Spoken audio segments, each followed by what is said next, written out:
Hello guys, நான் உங்கள் மீனோ பையன்.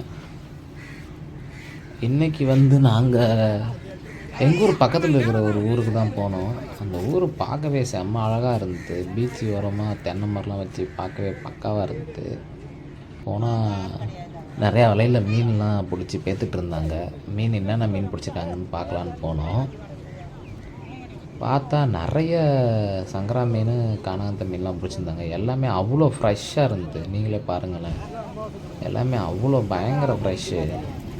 எல்லாமே பெரிய பெரிய சங்கரா மீன், நிறையா கிளி மீன்லாம் இருந்துச்சு. காணாங்கத்தை மீன் எல்லாமே ஃப்ரெஷ்ஷாக இருந்தது. ஃப்ரெஷ்ஷான மீன்லாம் வரணும்னா மேக்ஸிமம் நீங்கள் எங்கள் ஏரியாவுக்கு வாங்குங்க. அந்தளவுக்கு ஃப்ரெஷ்ஷான மீன் கிடைக்கும். ஐஸே வைக்க மாட்டோம், டைரெக்டாக பிடிச்சி அப்படியே எடுத்து சேல்ஸ் பண்ணுறது தான். இப்போ மீனெல்லாம் அப்படியே விற்றா ரேட் போகாது.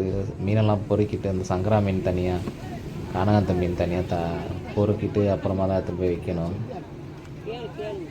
மேக்ஸிமம் புரட்டாசி மாதம் பிறந்ததால் அதிகமாக எந்த மீன் அந்தளவுக்கு ரேட் அதிகமாக போகலை. இந்த மீன் குறைஞ்சது எப்படியும் ஒரு 4,000 கிட்டே விற்கும். ஆனால் புரட்டாசி மாதம்ன்றதால எவ்வளோ விற்கும்னு தெரியல. போய் ஏலம் விட்றாங்க, நீங்களே பாருங்கள். காணாங்கத்தை மீன் எந்த அளவுக்கு ஏலம் விட்றாங்கன்னு பாருங்கள். அந்த மீன் அப்படியே வெறும் 1,300 தான் போகுது. அதே வாங்கிறதுக்கு தயங்கி நிற்கிறாங்க, நிறைய பேர் வாங்கவும் இல்லை. அப்புறம் ஒருத்தவங்க தான் 1,200 வாங்கிட்டு போனாங்க இந்த மீனை.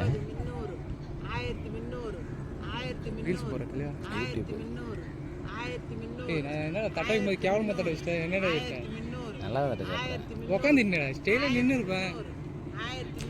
எப்போதுமே ஏலம் விட்றப்ப அவங்க என்ன பண்ணுவாங்கன்னா 2 மீன் அவங்க எடுத்துக்குவாங்க. அவங்க வீட்டுக்கு 2 மீன் இல்லை ஒரு 3 மீன் கிட்ட அவங்க வீட்டுக்கு அதை எடுத்துக்கிறாங்க பாருங்கள். சரி, இந்த மீனை இவ்வளோ ரேட் கம்மியாக போகுதுன்னு சொல்லிட்டு சர்ச்சில் நாங்கள் எங்கள் ஏரியாவுக்கு வந்துவிட்டோம். எங்கள் ஏரியாவில் போய் அந்த சங்கரா மீன் எவ்வளோ ஓடுதுன்னு பார்க்கலாம் அப்படின்ட்டு எங்கள் ஏரியாவுக்கு வந்தோம். எங்கள் ஏரியாவுக்கு பார்த்தா அதுக்கு மேலே எங்கள் ஏரியாவில் ஃபுல்லாகவே நிறைய மீன் பிடிச்சிருந்தாங்க. நண்டு, வவ்வால் மீன் எல்லா மீனுமே இருந்தது. எதுவுமே அந்தளவுக்கு ரேட் போகாமல் அவங்கவுங்க நின்றுட்டே இருந்தாங்க. யாருமே எதுவுமே ரேட்டே கேட்கல. இங்கே பாருங்கள், நண்டு ஃபுல்லாகவே அப்படியே இருக்குது. யாருமே ரேட் கேட்காம அப்படியே கிடந்தது.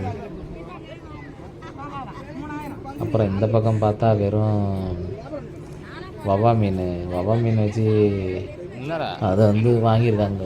ஒரு குரூப்பு வாங்கி இப்படி தான் பங்கிடுவாங்க. ஒரே ஆள் எல்லா மீனையும் எடுத்துகிட்டு போக முடியாது. அது 3,000 4,000 அதுமாரி போகும். அதனால் 3 பேர் 4 பேர் ஷேர் பண்ணி பிரிச்சுக்குவாங்க. அதை பிரிக்கிறாங்க பாருங்கள். இந்தமாரி பிரித்து தான் 4 பேர் எல்லா மீனுமே இதுமாரி பிரித்து தான் வாங்கிட்டு போய் தான் அதுக்கப்புறம் அவங்க சேல்ஸ் பண்ணுவாங்க.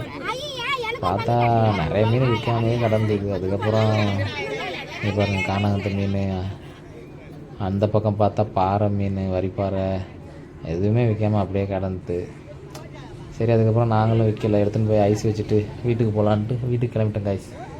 லைக் அண்ட் சப்ஸ்கிரைப் பண்ணுங்கள், கமெண்ட் பண்ணுங்கள். மேலும் இது போல் வீடியோ பார்க்க என் பேஜை லைக் பண்ணுங்கள்.